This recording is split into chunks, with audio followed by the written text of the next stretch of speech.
ಎದೆಗೆ ಬಿದ್ದ ಅಕ್ಷರ. ಕೃತಿಕಾರರ ಪರಿಚಯ. ಕವಿ ದೇವನೂರು ಮಹದೇವ. ಜನನ ಕ್ರಿಸ್ತಶಕ 1948. ಸ್ಥಳ ಮೈಸೂರು ಜಿಲ್ಲೆಯ ನಂಜನಗೂಡು ತಾಲೂಕಿನ ದೇವನೂರು. ಕೃತಿಗಳು: ದ್ಯಾವನೂರು, ಒಡಲಾಟ, ಗಾಂಧಿ ಮತ್ತು ಮಾವು, ನಂಬಿಕೆಯ ನೆಂಟ, ನೋಡು ಮತ್ತು ಕೂಡು, ಎದೆಗೆ ಬಿದ್ದ ಅಕ್ಷರ. ಪ್ರಶಸ್ತಿಗಳು: ಕುಸುಮಬಾಲೆ ಕಾದಂಬರಿಗೆ ಕೇಂದ್ರ ಸಾಹಿತ್ಯ ಅಕಾಡೆಮಿ ಪ್ರಶಸ್ತಿ, ಒಡಲಾಟ ಕೃತಿಗೆ ಭಾರತೀಯ ಭಾಷಾ ಪರಿಷತ್ ಪ್ರಶಸ್ತಿ, ಕರ್ನಾಟಕ ರಾಜ್ಯೋತ್ಸವ ಪ್ರಶಸ್ತಿಗಳು ಲಭಿಸಿವೆ. ಅಭ್ಯಾಸ: ಒಂದು ವಾಕ್ಯ. ಇಂದಲ್ಲ ನಾಳೆ ಫಲ ಕೊಡುವ ಅಂಶಗಳಾವುವು? ಭೂಮಿಗೆ ಬಿದ್ದ ಬೀಜ, ಎದೆಗೆ ಬಿದ್ದ ಅಕ್ಷರ ಇಂದಲ್ಲ ನಾಳೆ ಫಲ ಕೊಡುವ ಅಂಶಗಳಾಗಿವೆ. ಮನೆ ಮಂಚಮ್ಮ ಯಾರು? ಮನೆ ಮಂಚಮ್ಮ ಗ್ರಾಮ ದೇವತೆ. ಮನೆ ಮಂಚಮ್ಮನ ಕತೆ ಹೇಳಿದ ಕವಿ ಯಾರು? ಮನೆ ಮಂಚಮ್ಮನ ಕತೆ ಹೇಳಿದ ಕವಿ ಸಿದ್ಧಲಿಂಗಯ್ಯ. ಶಿವಾನುಭವ ಶಬ್ದಕೋಶ ಪುಸ್ತಕ ಬರೆದವರು ಯಾರು? ಶಿವಾನುಭವ ಶಬ್ದಕೋಶ ಪುಸ್ತಕ ಬರೆದವರು ಪ.ಗು. ಹಳಕಟ್ಟಿಯವರು. ವಚನಕಾರರಿಗೆ ಯಾವುದು ದೇವರಾಗಿತ್ತೋ? ವಚನಕಾರರಿಗೆ ಅವರವರ ಪ್ರಜ್ಞೆಯೇ ದೇವರಾಗಿತ್ತೋ? ಅಶೋಕ ಪೈ ಅವರ ವೃತ್ತಿ ಯಾವುದು? ಅಶೋಕ ಪೈ ಅವರು ವೃತ್ತಿಯಲ್ಲಿ ಮನೋವೈದ್ಯರಾಗಿದ್ದರು. ದೇವನೂರರ ನನ್ನ ದೇವರು ಯಾರೆಂಬುದನ್ನು ಸೃಷ್ಟೀಕರಿಸಿ. ಚಾವಣಿಯಿಲ್ಲದ ಗುಡಿಯಲ್ಲಿ ಕಾರುಣ್ಯ ಸಮತೆಯ ಬುದ್ಧನನ್ನು ಇಟ್ಟರೆ ಅದು ದೇವನೂರು ಮಹದೇವ ಅವರ ದೇವರಾಗುತ್ತದೆ. 3-4 ವಾಕ್ಯ.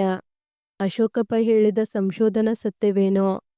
ಅಶೋಕ ಪೈ ಹೇಳಿದ ಸಂಶೋಧನಾ ಸತ್ಯ: ಯಾವ ಜೀವಿಯೂ ತನ್ನಷ್ಟಕ್ಕೆ ತಾನಿಲ್ಲ ಎಂದು ಹೇಳುತ್ತದೆ. ಯಾವುದೇ ಒಂದು ಜೀವಿಗೆ ಆಗುವ ದುಃಖ ದುಮ್ಮಾನ ಪರಿಸರದಲ್ಲಿ ಉಸಿರಾಡುತ್ತಾ ಎಲ್ಲ ಜೀವಿಗಳಲ್ಲೂ ಕಂಪನ ಉಂಟು ಮಾಡುತ್ತಿರುತ್ತದೆ. ಈ ಅನುಕಂಪನ ಇಡೀ ಜೀವ ಸಂಕುಲನವನ್ನೇ ಒಂದು ಎಂದು ಹೇಳುತ್ತದೆ. ವಚನಕಾರರ ದೃಷ್ಟಿಯಲ್ಲಿ ಅರಿವು ಎಂದರೆ ಏನು? ವಿವರಿಸಿ. ವಚನಕಾರರ ದೃಷ್ಟಿಯಲ್ಲಿ ಅರಿವು ಎಂದರೆ ತನ್ನಷ್ಟಕ್ಕೆ ತಾನು ಇರುವ ಕೇವಲ ತಿಳುವಳಿಕೆ ಜ್ಞಾನ ಮಾತ್ರ ಅಲ್ಲ. ಅದು ಕ್ರಿಯೆ ಅನುಭವದಿಂದ ಒಡಮೂಡುವುದು. ಅದು ಕೇಳಿ ತಿಳಿದಿದ್ದಲ್ಲ, ಕ್ರಿಯೆಯಲ್ಲಿ ಮೂಡಿದ ತಿಳುವಳಿಕೆ. ಅದು ತರ್ಕವಲ್ಲ, ನಡೆಯಿಂದ ನುಡಿ ಹುಟ್ಟಿದರೆ ಅದು ಅರಿವು. 8-10 ವಾಕ್ಯ. ಕವಿ ಸಿದ್ಧಲಿಂಗಯ್ಯ ಹೇಳಿದ ಕಥೆಯನ್ನು ಬರೆಯಿರಿ.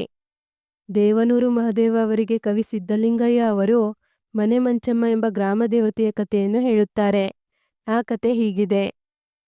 ಒಂದು ಸಲ ಒಂದು ಗ್ರಾಮದಲ್ಲಿ ಊರ ಜನರೆಲ್ಲ ಸೇರಿ ತಮ್ಮ ಗ್ರಾಮ ದೇವತೆ ಮಂಚಮ್ಮನಿಗೆ ಗುಡಿ ಕಟ್ಟಲು ಆರಂಭಿಸುತ್ತಾರೆ.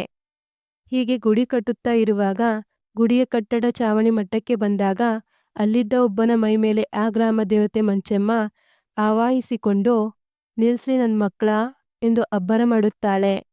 ಆ ಅಬ್ಬರವನ್ನು ಜನ ತಮ್ಮ ಕೆಲಸ ನಿಲ್ಲಿಸಿ ಕಕ್ಕಾಬಿಕ್ಕಿಯಾಗಿ ನೋಡುತ್ತಾರೆ. ಆಗ ಗ್ರಾಮ ದೇವತೆ ಮಂಚಮ್ಮ, ಏನ್ರಯ್ಯ, ಏನ್ ಮಾಡ್ತಾ ಇದ್ದೀರಿ ಎನ್ನುತ್ತಾಳೆ. ಅಲ್ಲಿನ ಜನರು, ನಿನಗೊಂದು ಗುಡಿಮನೆ ಕಟ್ತಾ ಇದ್ದೀವಿ ತಾಯಿ ಎಂದು ಉತ್ತರಿಸುತ್ತಾರೆ. ಪುನಃ ಆ ದೇವತೆ, ಓಹೋ, ಗುಡಿಮನೆ ಕಟ್ತಾ ಇದ್ದೀರೋ? ಹಾಗಾದರೆ ನಿಮಗೆಲ್ಲ ಮನೆ ಉಂಟಾ ನನ್ನ ಮಕ್ಕಳ ಎಂದು ಕೇಳುತ್ತಾಳೆ. ಆಗ ಒಬ್ಬನು, ನನಗಿಲ್ಲ ತಾಯಿ ಎಂದು ಹೇಳುತ್ತಾನೆ. ಆಗ ಗ್ರಾಮ ದೇವತೆ ಮಂಚಮ್ಮ, ಹಾಗಾದರೆ ಎಲ್ಲರಿಗೂ ಮನೆ ಆಗುವವರೆಗೂ ನನಗೂ ಮನೆ ಬೇಡ ಎಂದು ಹೇಳುತ್ತಾಳೆ. ಅಂದಿನಿಂದ ಮಂಚಮ್ಮ ದೇವಿ ಮನೆ ಮಂಚಮ್ಮಳಾಗುತ್ತಾಳೆ. ಚಾವಣಿ ಇಲ್ಲದ ಗುಡಿಯಲ್ಲಿ ತಾಯಿ ಮನೆ ಮಂಚಮ್ಮ ಇಂದೂ ಪೂಜಿತಳಾಗುತ್ತಿದ್ದಾಳೆ. ಸಂದರ್ಭ ಸಹಿತ ಸ್ವಾರಸ್ಯ. ಹಾಗಾದರೆ ಎಲ್ಲರಿಗೂ ಮನೆ ಆಗುವವರೆಗೂ ನನಗೂ ಮನೆ ಬೇಡ. ಆಯ್ಕೆ. ಈ ವಾಕ್ಯವನ್ನು ದೇವನೂರು ಮಹದೇವ ಅವರು ಬರೆದ ಎದೆಗೆ ಬಿದ್ದ ಅಕ್ಷರ ಎಂಬ ಕೃತಿಯಿಂದ ಆಯ್ದ ಎದೆಗೆ ಬಿದ್ದ ಅಕ್ಷರ ಎಂಬ ಪಾಠದಿಂದ ಆರಿಸಲಾಗಿದೆ. ಸಂದರ್ಭ: ಜನರು ಗ್ರಾಮದೇವತೆ ಮಂಚಮ್ಮನಿಗೆ ಗುಡಿ ಕಟ್ಟಲು ಪ್ರಾರಂಭಿಸಿದಾಗ ಒಬ್ಬನ ಮೈಮೇಲೆ ಮಂಚಮ್ಮ ಆವಾಹಿಸಿಕೊಂಡು ಬಂದು ಈ ಮಾತನ್ನು ಹೇಳುತ್ತಾಳೆ. ಸ್ವಾರಸ್ಯ: ಗ್ರಾಮದೇವಿ ಮಂಚಮ್ಮಳು ತನ್ನ ಭಕ್ತರಿಗೆ ಮನೆ ಇಲ್ಲದ ಮೇಲೆ ತನಗೂ ಮನೆ ಬೇಡ ಎಂದು ಹೇಳಿರುವುದು ಸ್ವಾರಸ್ಯಕರವಾಗಿದೆ. ಯಾವ ಜೀವಿಯೂ ತನ್ನಷ್ಟಕ್ಕೆ ತಾನಿಲ್ಲ. ಆಯ್ಕೆ. ಈ ವಾಕ್ಯವನ್ನು ದೇವನೂರು ಮಹದೇವ ಅವರು ಬರೆದಿರುವ ಎದೆಗೆ ಬಿದ್ದ ಅಕ್ಷರ ಎಂಬ ಕೃತಿಯಿಂದ ಆಯ್ದ ಎದೆಗೆ ಬಿದ್ದ ಅಕ್ಷರ ಎಂಬ ಪಾಠದಿಂದ ಆರಿಸಲಾಗಿದೆ.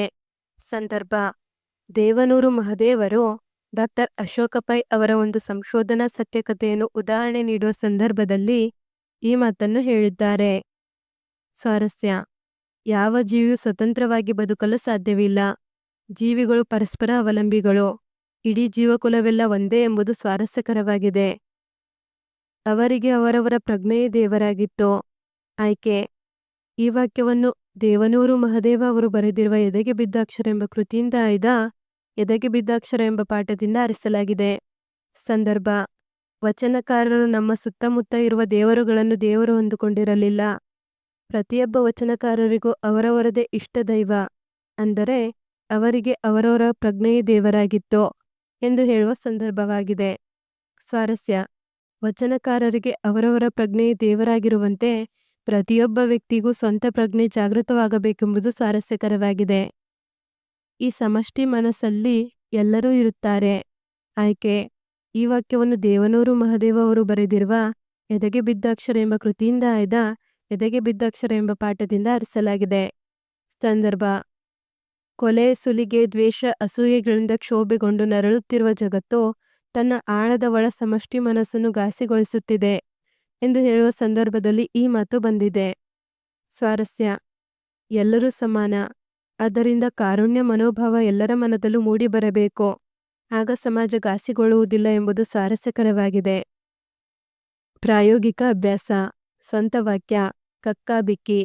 ಕಳ್ಳನು ಪೊಲೀಸರನ್ನು ನೋಡಿ ಕಕ್ಕಾಬಿಕ್ಕಿಯಾಗಿ ಓಡಿದನು. ಆರಂಭಿಸು. ಒಳ್ಳೆಯ ಕೆಲಸವನ್ನು ಯಾವಾಗ ಬೇಕಾದರೂ ಆರಂಭಿಸಬಹುದು. ಪ್ರಯತ್ನಿಸು. ನಾನು 10ನೇ ತರಗತಿಯಲ್ಲಿ ಕನ್ನಡದಲ್ಲಿ ಪೂರ್ತಿ ಅಂಕ ಪಡೆಯಲು ಪ್ರಯತ್ನಿಸುತ್ತೇನೆ. ಘಾಸಿಗೊಳಿಸು. ಪೊಲೀಸರು ಅಕ್ರಮ ಮದ್ಯವನ್ನು ಘಾಸಿಗೊಳಿಸಿದರು. ವಿರುದ್ಧಾರ್ಥಕ ಪದ: ಒಳಿತು, ಕೆಡುಕು, ಸಮಷ್ಟಿ, ವ್ಯಷ್ಟಿ, ಪುಣ್ಯ, ಪಾಪ, ಬೆಳಕು, ಕತ್ತಲು, ಧರ್ಮ, ಅಧರ್ಮ. ಧನ್ಯವಾದಗಳು. ಈ ವಿಡಿಯೋನ ಒಂದೆರಡು ಬಾರಿ ನೋಡಿ ಹಾಗೂ ಪರೀಕ್ಷೆಗಳಲ್ಲಿ ಅತಿ ಹೆಚ್ಚಿನ ಅಂಕಗಳನ್ನು ಗಳಿಸಿರಿ. Don't forget to subscribe.